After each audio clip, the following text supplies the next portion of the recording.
we'll get going. And I've prepared questions just like you do. That Greg Warren Okay. interview was fantastic, by the way. I just downloaded his book and started reading it last night. Yeah. Yeah, he does a really good job. I've actually got it right here. Um, Well, you can kind of see it. yeah. Okay, Yeah, great. he's a really So good coach. yeah, and it's nice. It's for like people like me. So Hmm. okay, I'm just gonna do a little introduction and then we'll get right into it. Okay, so this is exciting for me because Will Boucek is joining me for my first interview for my blog. And this is exciting because I actually listen to your podcast regularly, Will. Lots of my teammates and I have found it, and it's been really, really informative. And can you just start out maybe by telling me a little bit about your tennis and how you came to have a podcast about tennis? Sure. Yeah, so I started playing tennis when I was young, played most of my kind of young life, junior career. Uh, Gave it up a little bit in high school, still played for my high school team, but didn't play year round, and then picked it back up in college, played for a small university here in the States. And then fast forward to 2015, I moved to Austin, Texas, Okay. and I didn't really know anybody, so I started getting back into tennis just as a way to meet people and to create some friendships. And I used USTA leagues and tournaments and things like that to just start meeting people. And I started playing more doubles, which I had played some in college, but not uh, I didn't get into the strategy that much. We were mostly focused on singles. And as I was playing, I just started getting curious about like positioning and formations and shot selection and all this different stuff. And I had a background in online marketing, so I started my blog Right. and email newsletter and just started writing out doubles lessons. It was just literally written content with a few images. And over time, people started coming up to me at tournaments saying, "Oh, you're the one with the newsletter that helped me so much. Like, I really love it." And at that point, I was like, "Huh, I guess I'm onto something. I guess I'm kind Mhm. of good at this thing." So since then, I've started the podcast in 2020. Gabby Dabrowski, who you know, it was one of my first guests. Um, she helped me launch the Watch More Doubles t-shirts at Indian Wells a few years back. And I've also started getting into the analytics side, um, and even worked with a few pro players and teams to help with strategy analysis and scouting and different things like Cool. that. And yeah, continuing to try to train club level and pro players on how to improve their doubles game, and then try to make doubles more popular because I think professional doubles should be more popular than it is. Yeah. I'm going to ask you about that, but can you first just kind of explain you do a lot of things on your podcast. You have coach interviews, player interviews, you do a lot on tactics, strategy, but it's Mhm. focused on doubles specifically. So can you just Mhm. talk about the opportunity that you saw there? Because there are a lot of tennis podcasts out there, but yours is specifically for doubles. How come? Mhm. Yeah, so um the blog and newsletter started out with just double strategy, mostly because that's what I was playing. And I actually at one point hired a local college player in Austin to start a singles side of the blog. And he was really busy, and I probably wasn't the best like manage content manager or whatever. And it just didn't really pan out. Okay. And then over time, I just started to realize that there's a huge market for doubles, and like there's no reason to get into singles. And I'm pretty into like online marketing and stuff, and one Mhm. of the things that a lot of the best online marketers say is to like niche down, like niche down, niche down, niche down. Yeah. So, um, yeah, I decided I'm just going to focus on doubles, and like I'm going Okay. to be the go-to resource for doubles strategy and pro doubles content. So there's, the existing market that's there is club level players like me and you who Mhm. want to improve their doubles game. Like that already exists.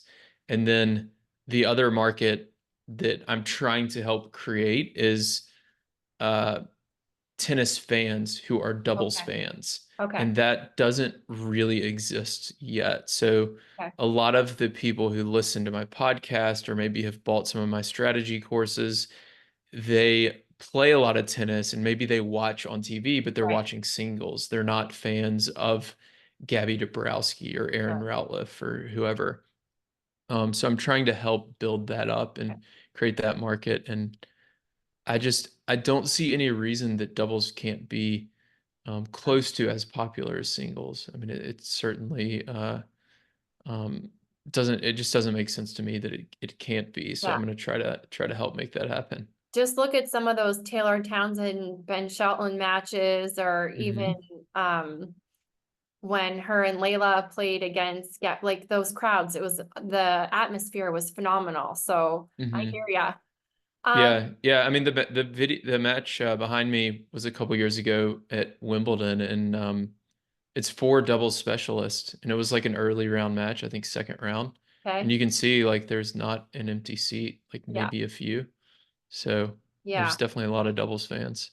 So can you just kind of weigh in from your perspective? Because my club and membership we have like a 2-year wait list to get in to get a tennis membership. So what have you seen as far as doubles and participation at the club level, just with respect to interest? What's been happening over the last few years? Hmm. Um, yeah, I spend a lot of my time behind my computer, unfortunately, so I don't interact with too many clubs. I Okay. live in Fort Worth near Dallas, Texas, and there's a lot of clubs here that are, golf and tennis clubs, Okay. and they all seem to be not struggling at all for Yeah. memberships. And Okay. I know in Austin, where I used to live, like it was so difficult to get a tennis court. It still Okay. is. Okay. I still talk to people there. In Fort Worth, it's a little bit easier. So I feel like I don't know, tennis is in a pretty healthy place and Yeah. it's growing, despite some of the issues that we have kind of at the top of our sport with the way some of the organizations are Right. running things or the way the tours kind of butt heads with Yeah. uh, different organizations and things like that. And what have you noticed just as far as the uptick for your material? Is that trend sort of consistent? Like as the demand for tennis courts and access is growing, have you noticed that more people are looking for your material and finding you? Yeah, I think so. I mean, it depends on the medium. So, for a while, like I was very dependent on like Google search traffic Okay. to get people to find me through search engine optimization. So they would Yeah. type in like double strategy into Yeah. Google and they would find me. That's started to go away just because Google's making all these changes. Over the last year, Instagram's been a really Okay.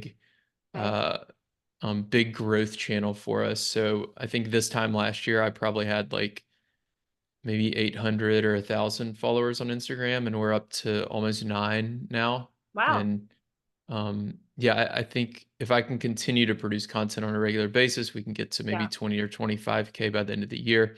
So that has grown steadily. The podcast has grown steadily. Um, so they all kind of, I don't know, depending on the channel, it'll go up and down. But overall, I would say the audience is definitely growing pretty consistently, Okay. as more and more people find the content and start to watch doubles. And you target a lot of your material at like the 3.0, 3.5, maybe like 4.0, like up to 4.5. Hmm. One day, maybe I'll get there. But you seem to target that group of players specifically. And can you just tell me a little bit about why that is? It's just the majority of people. Okay. Um, yeah, most club level doubles players are around that 3.5 range. Okay. Some 3.0, some 4.0. Once you get into 4.5, um, it depends. It's certainly a smaller market. So, when I'm in, like I live in Fort Worth and there's a 4-5 league here. There's only, I think there was three, maybe four teams. Okay. The 4A league has like 8 or 9 teams. The 3-5 league has like, I don't know, 10 or 15 teams. So, it's just a lot. People seem to get stuck at that level for Okay. whatever reason. Okay. Probably just because we don't have that much time to dedicate to Right. improving our tennis games, right? We're all like professionals in Gotta other work for a stuff. living. Yeah. Yeah. So Um, that's the main reason. so speaking of improving, you have had the good fortune of interviewing so many key tennis experts, some of the best coaches in the world, the best players in the world. What's the best advice you've heard for recreational players looking to improve? Like, does someone have a strategy that you're like, go read this or follow this? What would you say is the best advice for a rec player? Yeah, I guess there's two things that come to mind when you ask that question. So one is the recent podcast with Greg Moran that you were just talking about. So one of the things he talks about in his book, and he mentioned it on the podcast as well, is you have to do the work to see the improvement. He phrases it better than that. I don't remember exactly, but the point is you have to put in a certain amount of hours to see the improvement. And he seemed to think that it's around two. You have to play twice a week at Yeah. least, ideally 3 times a week to see steady improvement. I think it And was that's a like lot to one, ask. yeah, like one practice or lesson, then Hmm. one match, one something like yeah. So making Yeah. a commitment really was a takeaway for you. Yeah. Yeah, that's the first thing. I mean, there's no substitute for that. Like you can't just, watch a bunch of my YouTube videos and then Right. like skyrocket your improvement. Like you have to actually go out and execute it. Like it will help with your court positioning, which will create an immediate improvement, but you also have to like get the technical aspects down, get your fitness down and all this stuff. So I think playing 2 or 3 times a week is a big factor. Okay. And that's an issue because we all have Yeah. other jobs like we talked about. I mean, I don't even get to play 2 or 3 times a week and I do this for a living. Um, the other thing is an interview with Gabby's doubles partner actually last year, Erin Ratliff. Hmm. So I watched her earlier in the year in Austin at the ATX Open. This was in February of 2023. And then I talked to her again at the WTA finals. They Yeah. had just won the US Open. They were one of the best teams throughout the late summer and into the fall. And I told Erin, when I watched you in Austin, you looked like, a top 50 doubles player. And now I'm watching you at the WTA finals and you look like a top 5 doubles player. Yeah. Like what happened? Like what changed? Mhm. And she said, my coach made me hit a ton of volleys. Okay. So whatever the skill is, just obviously you have to put in the time, like Greg says, but you have to do the thing. Like a Yeah. lot of people go out there, and unfortunately, a lot of coaches will go out and spend half of your 60-minute private lesson talking to you instead of you hitting balls. So you have to hit enough balls. And I think for Erin, I don't know if she had an exact number, but maybe she hit like 500 volleys every practice or something Okay. like Wow. that. And they're going to improve. Okay. All right. I want to ask you because I'm so curious about this. This analytics and the work that you do with these pro teams.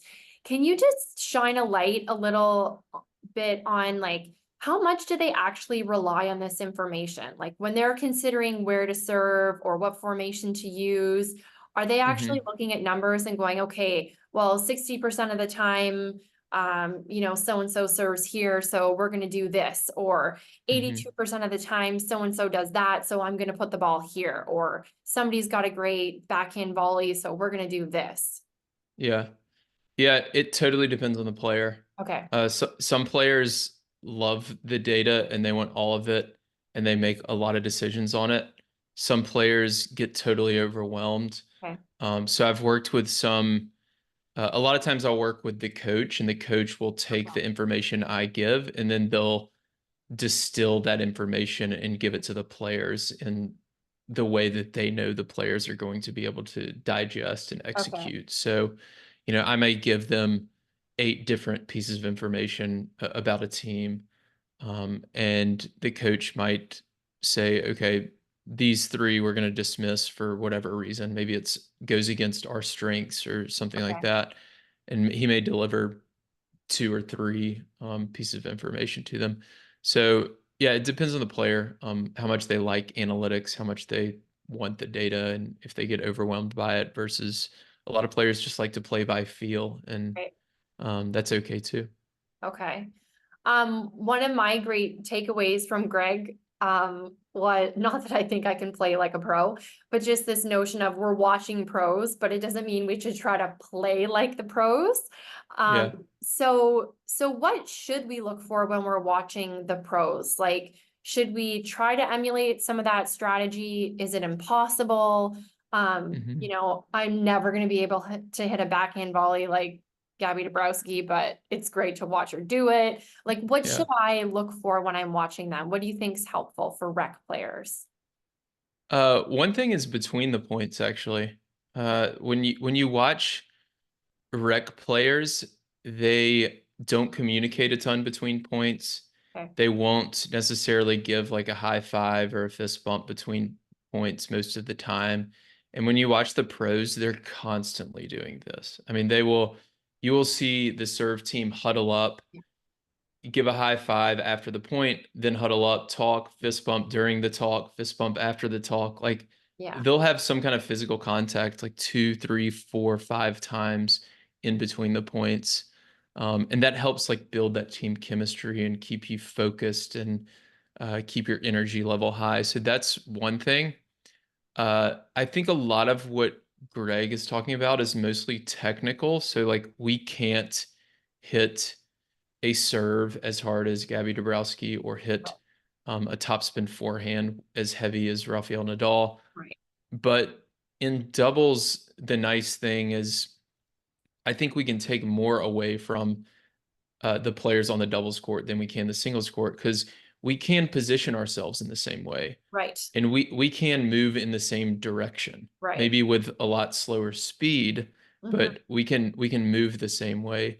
We can choose the same shot selection. So when you see Gabby on defense way back behind the baseline hitting a lob, that's something we can learn from. Okay, the Right. opponent hit a really good forehand deep in the court and she lobbed it there to kind of reset. That's something I should start doing instead of trying to hit a winner down the line from way Right. behind the baseline. So shot selection, positioning, and movement, and then in between points, I think are the 4 things. Okay. And then I just want to ask you about the notion of making professional doubles more popular. And for people who are interested in this, I think you ask literally everyone who comes on your podcast, what can we do to make it more popular? Um, Yeah. I always feel like if we did like curling, I know curling's not as popular in the US, but they actually put mics on the curlers because they're talking Uh-huh. strategy before they play a shot, before they throw each rock. It's very like specific and tactical. And I thought, Yeah. oh, imagine if we could put mics on the The players, doubles players. then Yeah. then we would be like, oh, they're gonna serve T, oh, they're gonna serve Y, or they're gonna go body, or she's gonna move. And can we watch for that? I know it would create a whole host of issues about like giving everyone's strategy away. Um, Yeah. but I thought, oh man, because I would love That, to hear what's happening in those huddles where like yeah. if the Yeah, comment that would be super could cool. decode the signals and be like, okay, now watch, Gabby said she's gonna go here. Can she execute? Um, Hmm. Yeah, if they had a way to do that without the other team hearing it or yeah, but even still, I think a lot of the players would struggle because they'll face the same team multiple yeah, times in a yeah, year, yeah, or even a month sometimes. So it's like, yeah, okay, let's go back and not only do we get the film of all the big points in the last match, we get to hear what they actually right. said. So I think that would be tough, but as a fan, I mean, that would be amazing Pretty cool. Okay. to be able to hear that. Okay, WTA, you heard it here first. Um, and then just quickly, one thing I find so fascinating is even at this crazy high level, these players change partners so often.